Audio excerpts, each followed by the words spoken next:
This is Kits and Wagers. I'm Adam Zdroik, joined by Chris Owen for Gameweek 5 in the Premier League. We got some bets on the Premier League. We've had a week off. Feels good. Chris has a new background yet again. What's up, Chris? How has the last 14 days, 7 days gone for you? It's going well, Adam. Good to see you again. We did, as you mentioned, have that week off. We were at the international break. Couple fun matches throughout the break. We got Marcelo Bielsa in Uruguay. I'm interested in that project. We did have an England-Scotland friendly in which England won. There's some other big matches throughout the international break, and I mean a couple knocks here to monitor. No major injuries at least that I saw in the last week, but still a couple things to monitor as players come back and to their collective to their clubs. So another big week.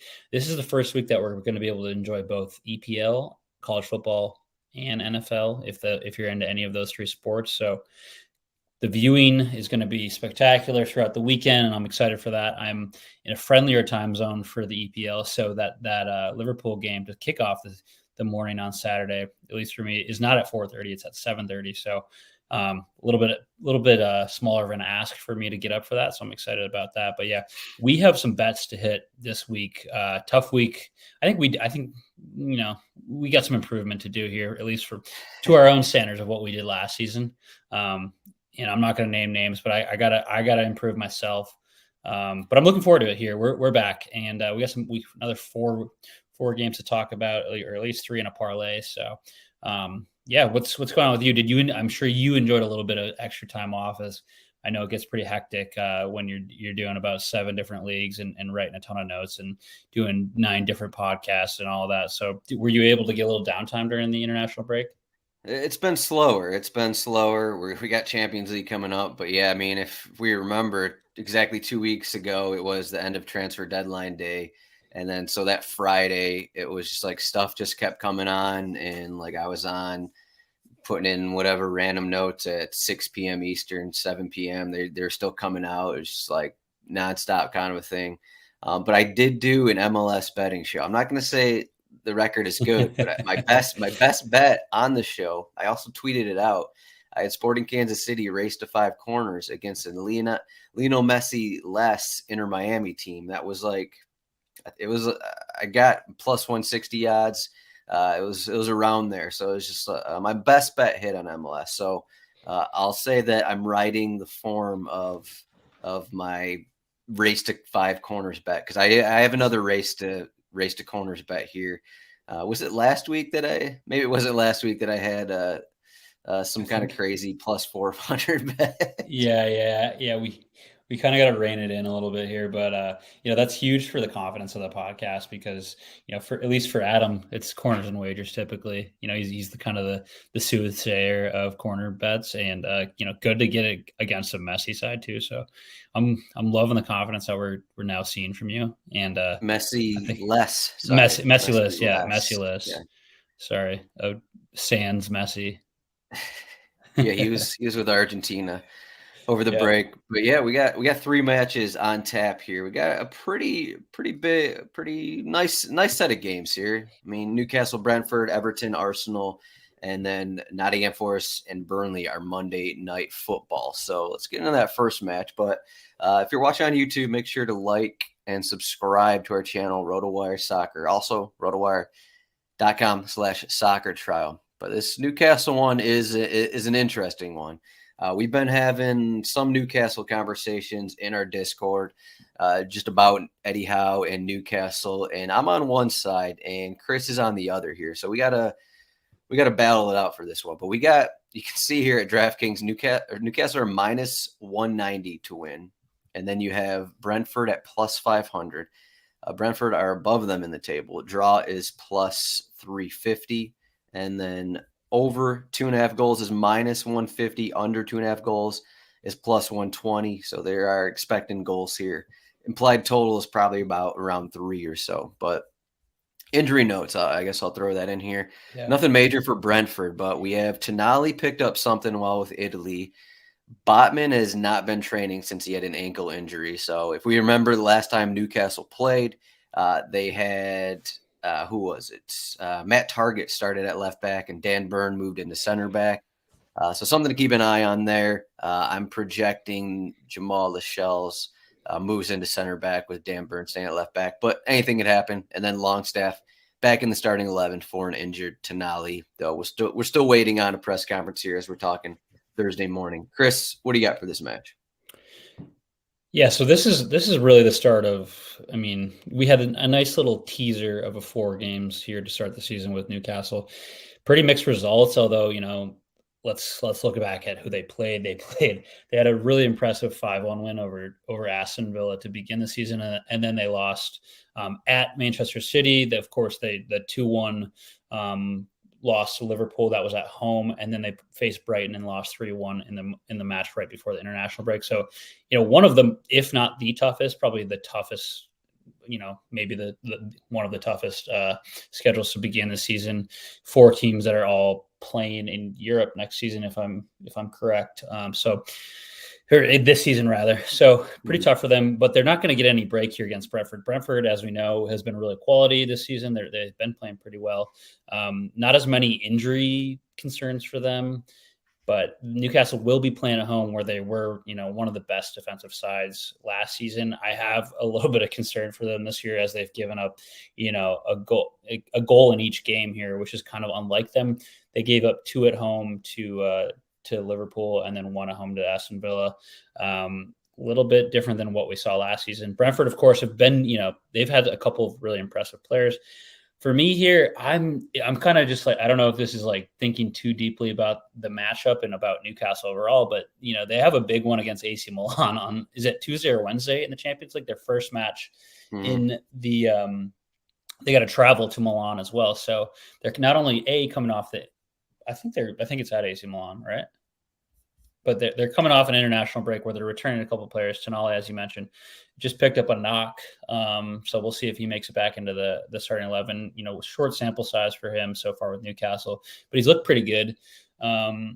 Longstaff might be a slight step down, but still a really quality player. Brentford at home on Saturday, travel to AC Milan, and then the following weekend they got Sheffield United. So 3 games in about 7 days. This is where we really start to get a test of the quality of the side, not only the quality, but the depth. So I'm a little bit concerned about that. More so, I'm just on Brentford here for a team to go into Newcastle and pick up a point. I kind of love the odds for the double chance here, which is why I'm going to go with it. I think it was plus 155 when I saw last. I don't know if it's moved at all, but that's my bet this weekend. Brentford's, they've got a couple quality results. They have yet to, I believe they have yet to lose this season. They drew Tottenham to begin the season 2-2. They beat Fulham away 3-0. Pretty impressive there. They drew Crystal Palace at home, and then they had a League Cup match where they won on penalties, I think. And then last time out, they drew at home Brentford 2-2. So not nearly the quality of teams that Newcastle have seen, but I do think that, just given the plus 150 at 5 odds, this is a bet worth taking. If it was like closer to minus 125, maybe I'd go consider something else. But it's plus 155. You just need them to take a point here away to Newcastle. A side that is has struggled to begin the season, and B has a huge week in which they begin their Champions League campaign. So I'm not sure if they're looking forward too much, but I like the odds on this one. And looks like Adam is on an exact opposite bet of me as I am here. So I'm curious to hear his reasoning. I'm on plus 155 double chance for Brentford. I think it's a huge week. Obviously it's a huge week back in Champions League, but I mean, what they've done in their first 4 league matches, they're just not going to forget about it. I mean, they're at home, and we've seen what they've done at home outside of against Liverpool.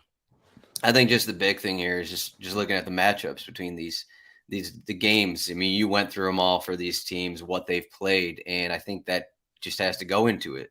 Yeah. That's one thing that I know a lot of people just look at recent results, and it's like, okay, well, they're struggling right now, but okay, they played the hardest schedule through the first month. So how much does that mean? I mean, we saw them in that home opener against Aston Villa 5-1, and I've been having conversations with people saying, oh yeah, Aston Villa are easily better than Newcastle. Because Aston Villa picked up some wins against lesser teams, kind of a thing. And it's like, Right. And it's just like, no, I don't think so. I mean, a month ago, Newcastle just smoked them. This is the same team as last season. I know maybe they were, I don't know, lucky is the correct word, but they had some, maybe a few months last season where it was like, okay, we're struggling to score. It was like 1-0, 0-0, a lot of these low scoring games. But at home, they don't have too many issues. They won this matchup 5-1 last season. I think they're going to come out here after the break and just go for it. We know Brentford, they like to do their 5-3-2 formation against better sides. I think that's what they're going to do here. And so I think they're going to sit a little more defensive, and Brentford's way to score will be on the counter. But I think Newcastle will get one, whether it's through Isak or whoever. And I also want to point out, so we were talking about XG before the show, and XG allowed, Newcastle have the fifth best number, despite being 14th in the table, despite playing that crazy schedule to start. Newcastle's XGA, expected goals allowed, is below 5 goals through their first 4 matches. And given who they played, I mean, that's pretty impressive. I know a lot of people will be like, well, they're outside the top 10. Eddie Howe's got to go, kind of a thing. But let's just wait and see what happens, because I know they have Champions League. They got Man City again in a cup game coming up as well. But they got this Brentford game, which I think, as you see here, is winnable. And then they got Sheffield United, as Chris mentioned. After that, they're home against Burnley. So we could be looking in 3 weeks from now, and Newcastle, maybe they find it difficult midweek games, but they could have 9 points from these next 3 matches. And everyone's like, okay, well, we know Newcastle struggle against the best teams, but they're still beating up on some of the lesser ones, which is kind of what everyone expected going into the season. So I guess I haven't said my bet yet. Newcastle money line in the first half is plus 105. Technically, our bets can both hit here. So what do you think here? You're going double chance. Is this like a 1-1, 2-2 result? I kind of want to see a 2-2 result. That would go against the data that we have from Newcastle last season at home, where they didn't give up many goals. But you mentioned their XGA. I think the expected goals against Liverpool when they were down, they were up a man, and then those Darwin Nunez goals, they were like 0.1, 0.2 expected. So whereas like that gives up 2 goals. So I mean, right there, you're like, that kind of makes up for the stat there. But yeah, I another interesting bet to me here. The 2 to 3 goals is always like that goal band is just a safe bet to make on most games. It's usually right around plus 100. This one's plus 110. But both teams to score no draw could be a fun one too. If you're really thinking about, I think this is like a 1-1, 2-1. I think there's goals in this one. I just, we haven't seen, you said XGA, but I just think it's the Newcastle backline's been giving up a few goals here. So, yeah, 1-1 or 2-2 would probably be my bet. If I had to make an exacto. If Botman doesn't start again, I think that'd be another reason to, bet on Brentford to score at least one, kind of a thing. So, yeah. Again, Chris has Brentford double chance at plus 155. I have Newcastle money line in the first half at plus 105. Before we get going further here, we got to give records out. Chris is 6-6, and I am 5-7. So we're hanging on. We're hanging on. I don't want to say by a thread, but we are hanging on here to being about 500. I think we'll get it back here in the next couple weeks. Let's just say that. But we're doing something a little different today, where we're going to our team parlay next. We're mixing it up. Our team parlay is 0-4. We need to change some things up. We got a team parlay that's on Saturday. And Chris, you are looking at the hottest team in the league, one of the hottest teams in the league. You got Tottenham home against Sheffield United. Yeah, I feel like and maybe we have. It's just, as the game weeks blend, I kind of forget about all the teams we talk about. But I don't feel like we've talked about, prior to the season, we might have talked about Tottenham quite a bit, but I don't think we've talked a ton about them yet this season. So I really want to talk top 4, right? I'd have to look back at my notes, but it's top 4, top 6, maybe something like that. Yeah. Just because they're not they're not, for the same reasons that Newcastle might struggle. It's the same reason that Tottenham might do well this season, is that they're not playing what is it? 6 extra games at least in group stage of Europe. So they're not worried about, going to Milan on a Tuesday night and then coming back to London on a Saturday. So, I mean, they got a pretty easy matchup here against Sheffield United. I think one of our picks, at least up there for a team that might get relegated. I'm all over Tottenham. They've been so much fun to watch. Big Ange ball, like his pressers are electric. Son coming off a hat trick. They look like they're just playing football for fun now. I'm all over them this one for the parlay. I've got the Tottenham -1.5. That's to win there, but at -140. I think Sheffield United has kind of they've been a little bit. I mean, kind of what we expected, I guess. But I think Tottenham kind of run over them here and win by at least 2 goals. So that's my part of the parlay. I'm not going to get too in depth on it, but I like what I've seen. Richarlison's kind of struggled once again, and he was just with Brazil. I was reading some random article that he's coming back to London to get a psyche, to get meet with like a sports psychologist or something like that to figure out when he can start scoring goals. So maybe that's the turn for the big man. But anyways, they've got Heung-min Son and he's filling it up. So I like where we're at. James Maddison, early player of the season right now. He's been electric. For them, and what a signing he's been. So yeah, I'm all over Tottenham here to win by at least 1.5. So yeah, for any Tottenham fans, we should mention Richarlison is not guaranteed to start because I've already been yelled at that as Tottenham fans want Manor Solomon to start, given that Richarlison is struggling. So Manor Solomon could be starting. Brennan Johnson also. He came to Tottenham on Wednesday, so he was away on international duty. So he recently joined up on Wednesday, I believe it was. They're posting pictures of him. So he's not going to start, but just another guy. They dropped that Harry Kane bag on Brennan Johnson. So I was like, what was it, like 50 million pounds? I think I saw something like that. But I mean, good addition, good young player. But yeah, it was just funny to see, like, all right, let's sell Harry and then take some of that profit and blow it on Brennan. Yeah, Paul Heckingbottom, Sheffield United's manager, had his press conferences just before we actually started, the only one that just went here. And he just listed off a bunch of injuries. They lost a few guys over the international break. We don't actually know if they're going to be able to play, like Baldock, Ahmed Hovic, maybe someone else got injured in there. I believe John Egan returned from his injury. Larouci went out with something in their last game. They got all these wingbacks that are hurt. They added James McAtee for Manchester City, but Heckingbottom basically said that he was not fit and wouldn't be ready. So it's just like they have these injuries. They added some new players. Like we see Archer probably going to be getting a start again here. Hammers in there, Vinicius, a lot of new guys, but doesn't seem like they have a huge bench right now because they have a bunch of injuries.